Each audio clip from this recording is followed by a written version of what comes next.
"Please, Your Honor, don't take my daddy away. I never had a mother," said the poor child.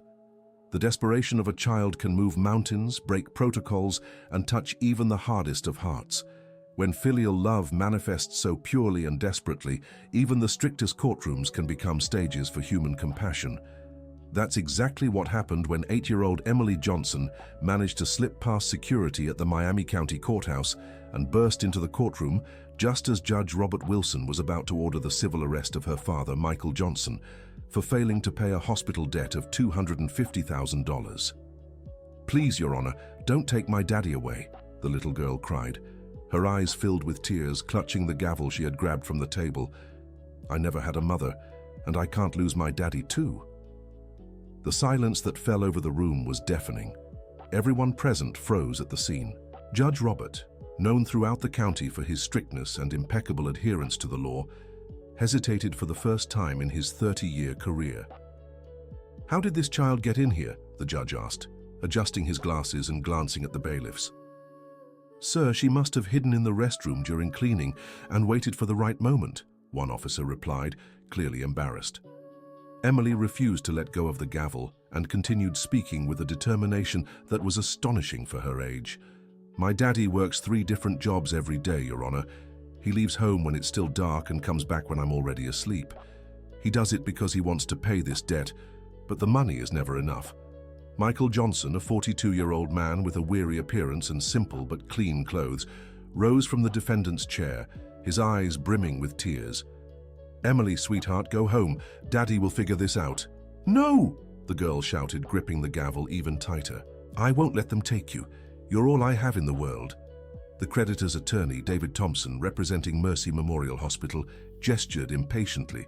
"Your Honor, I request the child be removed so we may proceed. The debt is proven. The deadline passed 2 years ago and the defendant clearly has no intention of paying what is owed." "That's a lie." Emily turned to the lawyer with a courage that stunned everyone. "My daddy even skips meals to save money to pay you. He's been eating nothing but bread and margarine for months." Dear listener, if you're enjoying this story, please take a moment to like and subscribe to the channel. It helps us newcomers a lot. Now back to the story. Judge Robert signaled for the bailiffs to stay back and spoke to the girl in a gentler tone. "Emily, isn't it? Can you tell me how your mother passed away?" The question made the girl lower her guard slightly, though she still held the gavel close to her chest. "Mommy got really sick when I was 5. She had stomach pain every day and the doctors didn't know what it was. Then they found out it was a very serious liver disease." Michael tried to step closer, but Emily motioned for him to stop. "Let me tell it, Daddy. The judge needs to hear the truth. My mommy was in that hospital for 8 months. My daddy sold our car, our furniture, even their wedding rings to pay for the treatment the doctors said would save her." The hospital's lawyer shifted uncomfortably in his seat as Emily continued. "But she didn't get better. In fact, she got worse after taking some very expensive medicine the hospital said was her only chance to live." "Emily, sweetheart." Michael tried to interrupt, but the judge raised his hand for silence. "Go on, child. I want to hear the whole story. My father worked day and night to earn money. He sold snacks on the street in the morning, worked at a repair shop in the afternoon, and cleaned offices at night. He barely even slept." The girl wiped her tears with the back of her hand, still clutching the hammer, but even that wasn't enough. "The hospital said if my dad didn't pay right away, they'd stop treating Mum. So he borrowed from loan sharks, sold even the pots and pans from our home." "And did your mother improve with the treatment?" asked the judge, clearly moved. "No, sir. She passed anyway. Then the hospital said my dad still owed $250,000 for the medicines and tests. That didn't help at all." A murmur spread through the room. Several people watching the hearing began whispering among themselves, visibly outraged. The prosecutor, Dr. Benjamin Harris, who had remained silent until then, spoke up. "Your Honor, I'd like to ask the child a few questions, if I may." "Go ahead, Dr. Benjamin." "Emily, you said your father works 3 jobs. Do you know what they are?" "Yes. Early in the morning, he sells coffee and muffins at the bus stop on Harbor Avenue. In the afternoon, he fixes bikes at Frank's repair shop, and at night he cleans offices downtown. And how much does he earn each month, do you know?" Emily hesitated but answered, He keeps it all in a tin under the bed. At the end of the month, there's about $800. Then he takes out $200 for food and brings the rest to the hospital every month. $600 a month, murmured the prosecutor, taking notes. And how long has he been doing this? Since Mom passed, 3 years now. Michael Johnson could no longer hold back and began weeping openly. The sight of this hard-working man humiliated in front of his own daughter moved even the most seasoned court staff. The hospital's lawyer, Dr. David Thompson, tried to regain control. Your Honor, as touching as this situation is, the fact remains there is a legally documented debt acknowledged by the debtor himself. We cannot let emotional appeals override the law. Emily turned to him with a fury no one expected from such a small child. Don't you have a heart? My dad already paid $40,000 to you. That's so much money. $40,000 over 3 years still leaves a balance of $210,000 plus interest and adjustments. The lawyer replied coldly. But why does the bill keep growing if my dad pays every month? Emily asked, her simple logic giving everyone pause. Judge Robert Wilson seized her question to address the lawyer. Dr. David, I'd like to review detailed records of this debt, specifically how a hospital bill reached $250,000. Your Honor, this involved experimental treatments with imported medications, highly complex surgeries, and extended private ICU care. Experimental treatment, the judge repeated, taking notes. And did you inform the family these were experimental procedures with no guaranteed outcome? The lawyer hesitated before answering. The technical details are in the documents signed by the patient and financial guarantor. Emily, who had listened to the whole exchange, shouted, They lied. They said it would definitely save my mum. Dad signed because they said it was her only chance. The judge turned directly to Michael. Mr. Johnson, do you have any documents to support what your daughter is saying? Michael wiped away his tears and answered in a trembling voice. Your Honor, I have a recording on my phone. The day I admitted my wife, I recorded the conversation with the doctor because I wanted to be sure of what he was promising. A recording? The judge immediately perked up. Do you have that phone with you? It's right here, Your Honor. Doctor, Benjamin, please have someone bring a sound system so we can listen to this recording.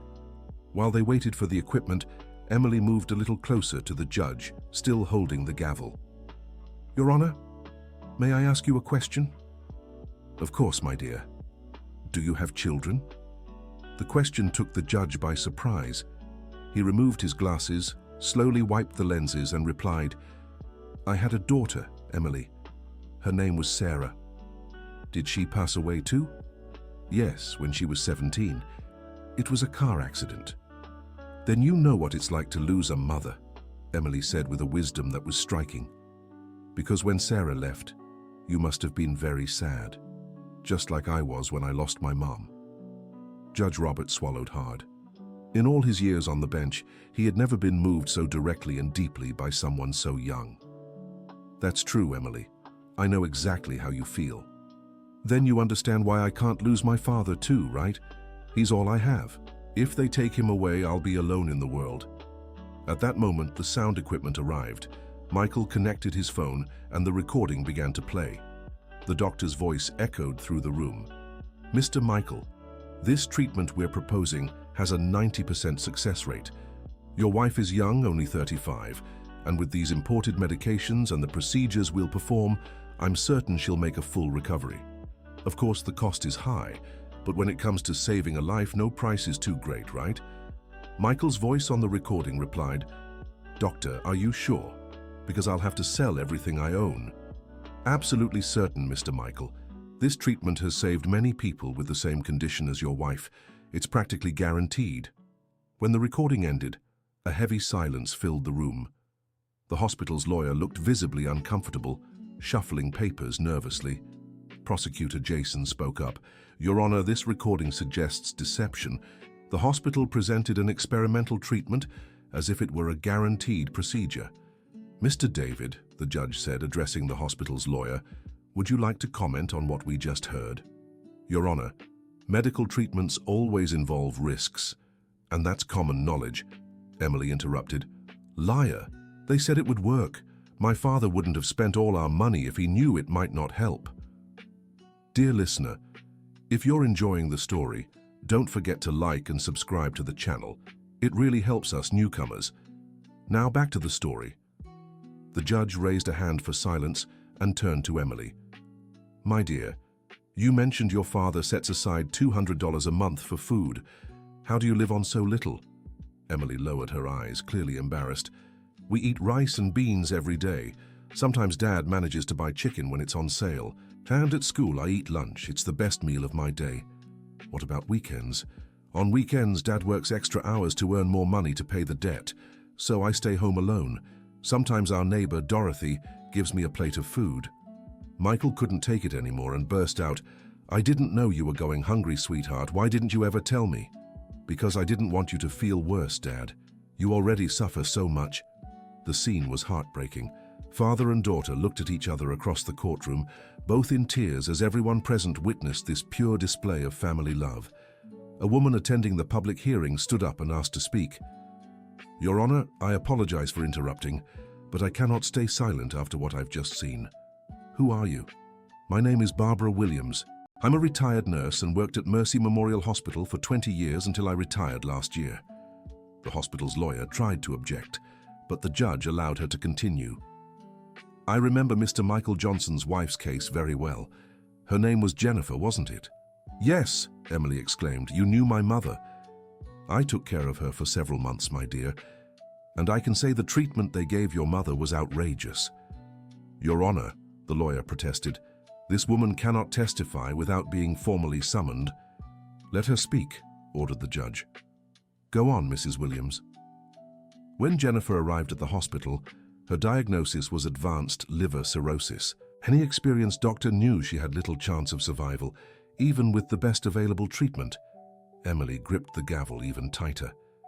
But they said they were going to save her. My dear, they took advantage of your father's desperation to administer extremely expensive treatments that weren't suitable for your mother's condition. Experimental medications costing $15,000 per dose, unnecessary surgeries. Mrs. Williams, the judge interrupted, do you have any proof of what you're claiming? Yes, Your Honor. I brought copies of Jennifer's medical records, which I obtained before retiring because I knew one day this might be necessary. The nurse pulled a folder from her bag and handed it to the bailiff. Here are all the procedures performed with dates and costs. You'll see that in the last 2 months of Jennifer's life, when she was already in an irreversible coma, the hospital kept administering extremely expensive experimental drugs. Prosecutor Benjamin Harris quickly examined the documents. Your Honor, according to these papers, in the last 60 days of hospitalization, $80,000 were spent on medication for a patient who was already terminal. Emily didn't fully understand what this meant, but she sensed it was important. Does this mean they kept charging my father even though they knew my mother wouldn't get better? Unfortunately, that's exactly right, my dear, replied Nurse Williams, her eyes brimming with tears. Michael Johnson stood up from his chair, shaking with anger. You deceived me. You knew my wife had no chance left, yet you kept charging me. The hospital's lawyer was clearly panicking. Your Honor, these documents don't prove bad faith. The procedures followed standard medical protocols. Standard protocols? Nurse Williams raised her voice. Administering a $15,000 experimental drug to a patient in an irreversible coma is standard protocol. The judge banged the gavel. Order in the court. Bailiff, please record Mrs. Williams' testimony and include these documents in the case file. Emily, who had followed the entire discussion, stepped closer to the judge. Your Honor, does this mean my father doesn't have to pay this debt? It's too soon to say, my dear, but this information will certainly be very important for the decision. And you won't arrest my father? The judge looked at this brave girl who had stormed into a courthouse to save her father, then at Michael, an honest man who worked 18-hour days to pay off a debt created through deception. Emily, can you give me back my gavel now? The girl hesitated, looking back and forth between the gavel and her father. Do you promise you won't arrest him? I promise I'll study everything very carefully before making any decision. Emily handed the gavel back to the judge, who continued, and while I review the case, your father won't be arrested, okay? Okay, Your Honor. Thank you. Michael rushed to his daughter and scooped her into his arms, both crying with relief. The scene moved everyone in the courtroom, including staff who rarely let themselves be affected by the stories they heard daily. Prosecutor Jason spoke up. "Your Honor, based on the evidence presented, I request an investigation into the practices of Mercy Memorial Hospital, specifically regarding the billing of unnecessary or experimental procedures presented as guaranteed treatments." "Granted," the judge replied immediately. "Mr. David, the hospital will have 15 days to provide detailed explanations for all procedures performed on patient Jennifer Johnson, as well as the medical justification for each." The hospital's lawyer looked visibly shaken. "Your Honor, we will dispute these allegations." "That is the hospital's decision," the judge interrupted. "But until this investigation is concluded, all billing claims against families of deceased patients at this hospital are suspended." Emily, still in her father's arms, asked, "Your Honor, can I say one more thing?" "Of course, sweetheart. I wanted you to know my dad is the most honest man in the world. He never lied to me, never did anything wrong. He just wanted to save my mum." "I can see that, Emily. Your father is a good man. And I wanted to thank you for not making me leave when I came in. Our neighbor Dorothy said if I came here and told the truth, maybe someone would listen. Dorothy is a wise woman, and you were very brave." Michael set Emily down and turned to the judge. "Your Honor, I don't know how to thank you. For 3 years I thought I was a failure, that I couldn't save my wife and still owed money for it. Mr. Johnson, from what I see here, you're a hard-working, honest man who was deceived in a moment of desperation. That doesn't make you a bad faith debtor." Nurse Barbara approached Michael. "Mr. Johnson, I want to apologize. All those months I cared for your wife. I saw what they were doing, but I was afraid to speak up. I could have lost my job." "You don't need to apologize," Michael replied. "You're here now, and that's what matters." Emily tugged the judge's robe. "Your Honor, can I ask one more question?" "Of course." "You said you had a daughter who passed away. What was she like?" The judge smiled for the first time during the hearing. "She was a lot like you, Emily. Brave, smart, and always stood up for what she believed in. Then she would have liked me. I'm sure you two would have been great friends. And now she's in heaven taking care of my mom, right?" The judge removed his glasses to wipe away stubborn tears. "Yes, Emily, I'm sure they're looking after each other." A journalist permitted to cover public hearings stood. "Your Honor, may I ask Mr. Johnson a question?" "Go ahead."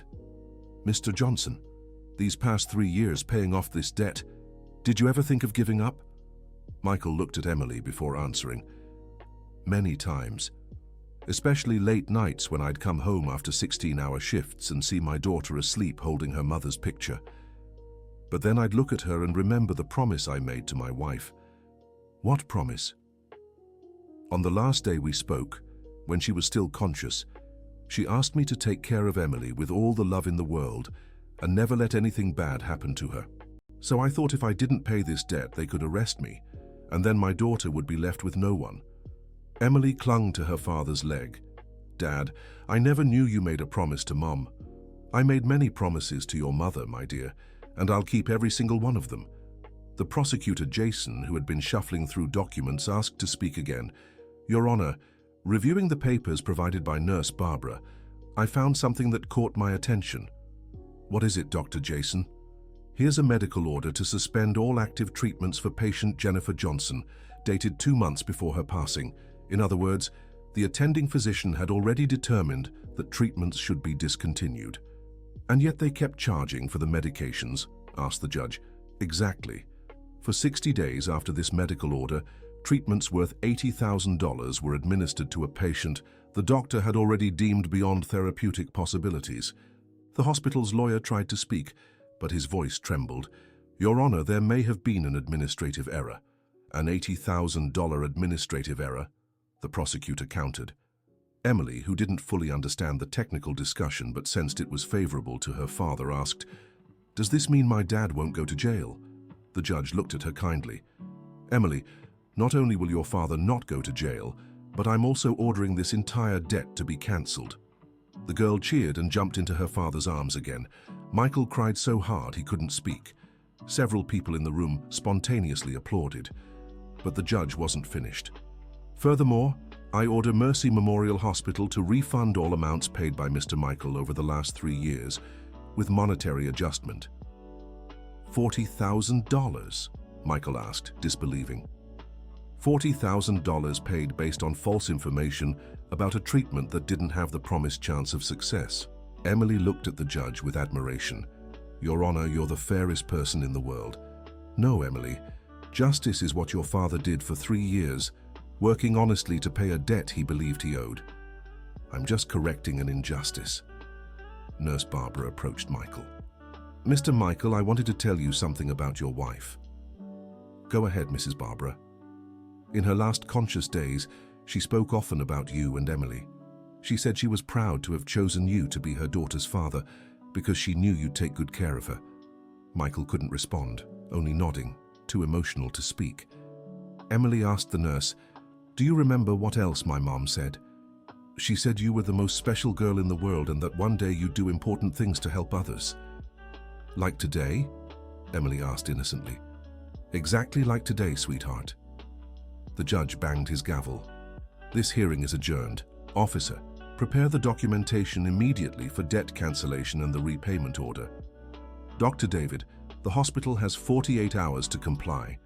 As everyone began to leave, Emily ran to the judge. Your Honor, can I give you a hug? The magistrate stepped down and knelt to her level. It would be an honor, Emily. The hug lasted several seconds, while everyone in the room watched the touching scene. Your Honor, Emily said, still hugging him, when I grow up, I want to be just like you. How so? I want to help people who are suffering, just like you helped my dad today. You already do that, Emily. You saved your father today with your courage. But I want to do more. I don't want any child to go through what I did, being afraid of losing their dad after already losing their mom. Judge Wilson looked at Michael. Mr. Johnson, you have a very special daughter. I know, Your Honor. She's just like her mother. Dear listener, if you're enjoying the story, please take a moment to like and especially subscribe to the channel. It helps us a lot as we're just starting out. Now, continuing. 2 weeks after the hearing, Michael received the official paperwork at home cancelling the debt, along with a payment order for $43,000 for the amounts wrongly paid, adjusted for inflation. That same day, he stopped working his 3 jobs and secured a steady position as a mechanic at a shop near home, recommended by someone who had attended the hearing and been moved by his story. Emily went back to having a normal childhood routine. Father and daughter began having breakfast together every morning, something that hadn't happened in 3 years. Dad, Emily said one morning, eating bread with real butter for the first time in a long while, do you think Mom would be proud of us? I'm sure she would, sweetheart. And you know why? Why?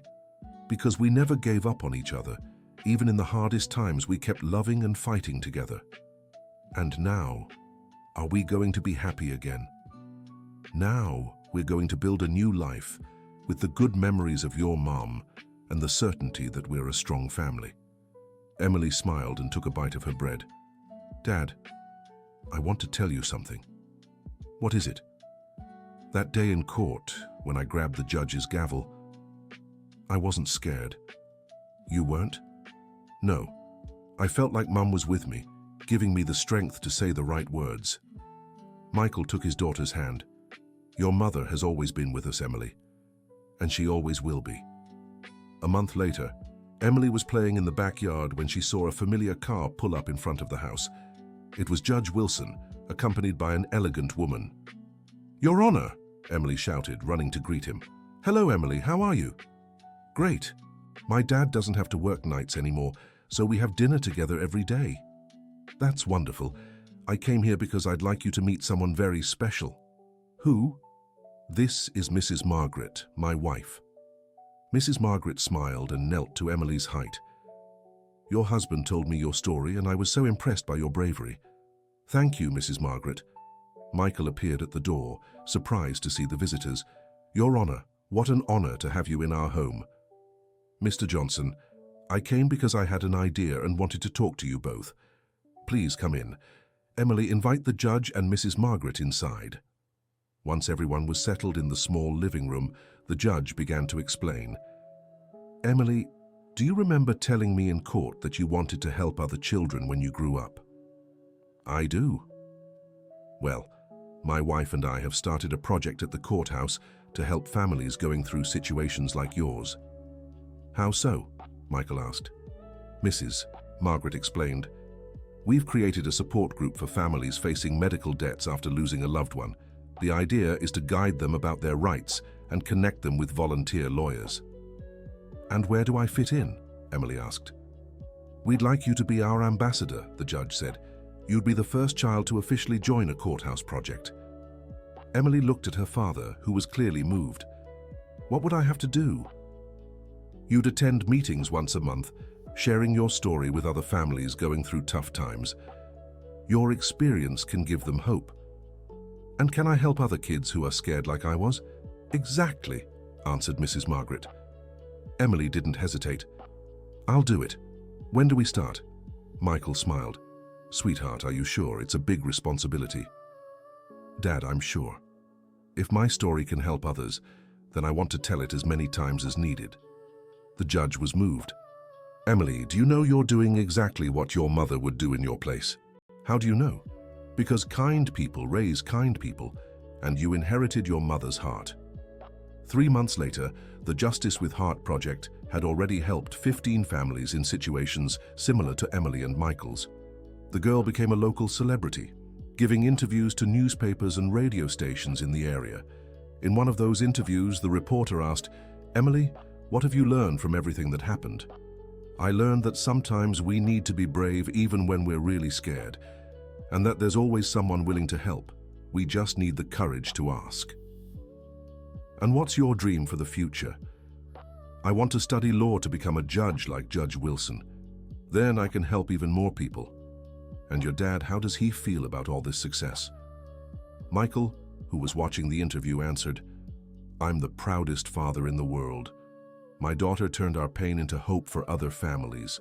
That night before bed, Emily said her daily prayer as she'd done since she was little. Mom, today I helped a family going through the same thing we did. A girl just like me who was afraid of losing her dad.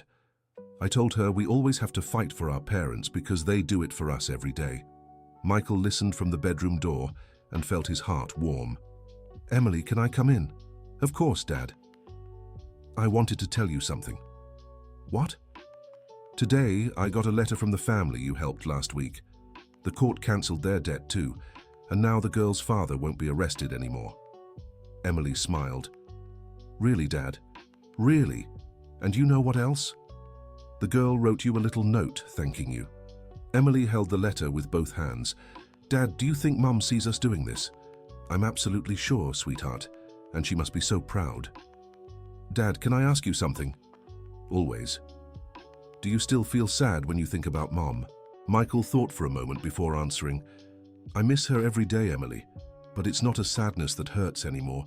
It's a longing that reminds me how lucky I was to have her in my life, and to have you, who's just like her. I miss her too, Dad. But now I know she didn't really leave because she lives in our hearts and in the good things we do. Michael kissed his daughter's forehead. You're so wise, my little one. I learned from you, Dad, and from Mom too, even though she's not here to teach me. 6 months later, the Justice with Heart project had expanded to other counties in New York. Emily and Michael traveled across the state, sharing their story and helping other families. On one of those trips, they visited a small town where they found a situation very similar to their own. A widowed father with a young daughter in debt to a hospital after his late wife's medical treatment. Mr. Jason, Emily said to the girl's father, I know how you feel because my dad went through the same thing. It's so hard, Emily. I work so much, but the debt just keeps growing. I know. My dad worked day and night too and still couldn't pay. But you know what we found out? What? That sometimes people take advantage of our sadness to trick us. And that there are good people in the world who are willing to help us when we need it. Mr. Jason's daughter, a 6-year-old girl named Lily, approached Emily. Emily, is it true that you went to a courthouse to save your father? Yes, it's true. Weren't you scared? I was very scared, Lily, but I was even more afraid of losing my dad. So courage was stronger than fear. And did it work? It worked because we always have to fight for the people we love. And because there are so many good people in the world waiting for a chance to help. Lily took Emily's hand. Can you teach me to be as brave as you? You're already brave, Lily. Any child who takes care of their dad like you're doing is already very brave. But I want to help him like you helped your dad. Emily looked at Michael, who smiled and nodded. Then come with us to the courthouse tomorrow. We'll tell your story to the judge, just like I told mine. The next day, Emily accompanied Lily and her father to the county courthouse. The local judge, already familiar with the work of the Justice with Heart project, gave the family special attention. Your Honor, said Emily, I'd like to introduce my friend Lily, who's going through the same situation I did. Hello, Lily. Emily told me your story. Would you like to tell me how it all started? Inspired by Emily's example, Lily began recounting her family's situation. Just as it had happened with Michael, the case revealed several irregularities in the hospital billing. Emily, Lily whispered during the hearing, will the judge help my dad like he helped yours? Yes, Lily, and do you know why? Because justice is meant to protect people like our dads, who only wanted to save our mums. By the end of the hearing, the judge ordered the suspension of the billing until a full investigation could be completed. Lily hugged Emily. Thank you for teaching me how to be brave. Thank you for letting me help you, Lily. Michael watched the scene with a proud smile. His daughter had become exactly what Jennifer had always dreamed of, a person who used her own experiences to ease the suffering of others. That night, at the City Hotel, Emily wrote in her diary, Dear Mom, today I helped another girl who was afraid of losing her dad. I think I found my life's mission, helping families like ours. Dad said you'd be proud, and I think he's right. I feel like you're always with me when I tell our story to others. Good night, Mom. I love you so much. A year after the day she walked into the courthouse, Emily was honored by the American Bar Association as Youth Citizen of the Year. The ceremony took place in the same courthouse where it all began. Judge Robert Wilson, now a close family friend, gave the introduction speech. Ladies and gentlemen, exactly 1 year ago, an 8-year-old girl taught us that justice cannot be served without compassion. Emily Johnson turned a personal tragedy into a lifelong mission to help other families. Emily stepped onto the stage wearing a light blue dress Michael had bought, especially for the occasion. When she took the microphone, she spoke with her usual ease. I want to thank all of you, but most of all, I want to speak to the children watching. She paused, then continued, If you're going through something hard, don't give up. There's always someone willing to help. You just need the courage to ask. And remember, you're stronger than you think. I also want to say to the parents watching, take good care of your children because they're the most important thing in the world. And when you're struggling, talk to them. Kids understand more than adults realize. The audience gave her a standing ovation. Michael was crying with pride in the front row, next to Mrs. Margaret and Judge Robert. And finally, Emily continued, I want to dedicate this award to my mother, Jennifer Johnson, who taught me through my father's love that we should never give up on the people we love. When Emily stepped off the stage, a reporter approached her. Emily, what's your biggest dream for the future? My biggest dream is that no child has to go through what I went through, that all hospitals are honest with families, and that all judges have the heart of Dr. Robert. And personally, what do you want for your life? Emily looked at her father and smiled. I want to keep being the proud daughter of the best father in the world, and I want to make my mother keep being proud of me, even though she's not here anymore. 2 years later, at 10 years old, Emily was invited to speak at the United States Congress about the rights of vulnerable families. She had become the youngest person to address the American Parliament. Ladies and gentlemen of Congress, Emily began, showing impressive maturity for her age, I'm here today representing all the children who have ever been afraid of losing their father or mother because of unfair debts.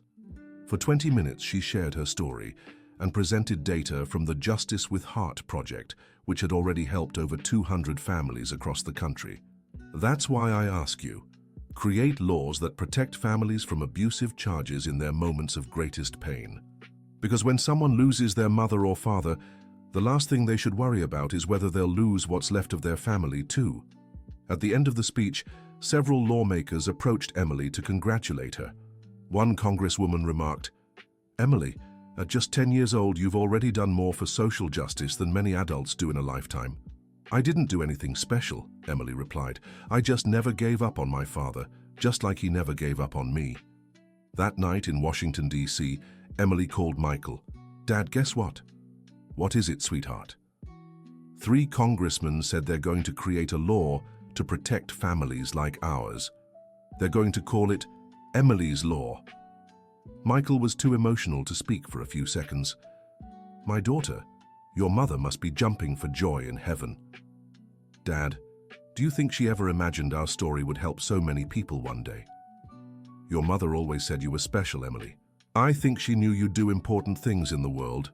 I love you, Dad. I love you too, my little big woman." 5 years after the courtroom episode, Emily was 13 and had already decided on her career.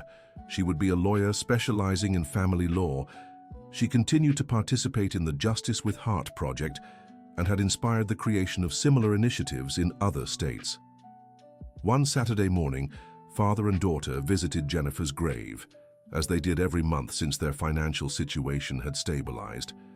"Mom," Emily said, kneeling before the headstone, "I wanted to tell you that Dad is dating someone." Michael was surprised. "Emily, you don't have to—" "Let me tell her, Dad. Mom, his girlfriend's name is Rachel and she's really nice. She's not trying to be my mother because she knows I already have a wonderful mother. But she takes good care of Dad and makes him smile for real." Michael was moved. "Thank you for accepting Rachel, my daughter. Dad, Mom told you to take care of me with all the love in the world, but she never said you couldn't be happy again. And if you're happy, then I'm happy too. And you like Rachel." "I love Rachel. She teaches me how to bake cakes and always asks about you when you're working. And you know what else? She said she's proud of you for raising a daughter like me." Michael hugged Emily. "Your mother chose the right name for you." "Why do you say that?" "Because Emily means wisdom, and you're the wisest person I know. I learned from the best teachers, you and Mom." That same year, Emily's Law was passed by the United States Congress, establishing strict rules for billing medical expenses to grieving families and creating protections against abusive practices by hospitals and clinics. On the day the law was signed, Emily and Michael were invited to the ceremony in Washington, D.C. The president, as he signed the document, said, "This law represents the victory of justice over opportunism, of compassion over greed, and it all began with the courage of a little girl who never gave up on her father." Emily, now 13, and already showing the maturity of a young adult, replied, "Mr. President, this law isn't my victory. It's the victory of all the families who won't have to go through what we did." After the ceremony, an international reporter asked, "Emily, you've become a symbol of the fight for family rights in the United States. How do you feel about that responsibility?" "I'm grateful for the chance to turn our pain into hope for others, and I feel responsible to keep fighting as long as even one family faces injustices like we did." "What are your plans for the future?" "I want to study law, follow in Judge Robert Wilson's footsteps, and create more projects to protect vulnerable families. But most of all, I want to keep being the daughter my mother always dreamed I'd be." "What advice would you give to other children facing hardships?"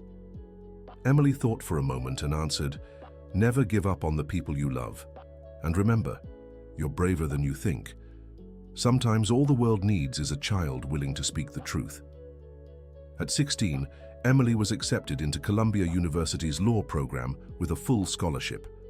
In her high school graduation speech, she told her classmates, "8 years ago, I stormed into a courthouse because I was afraid of losing my father.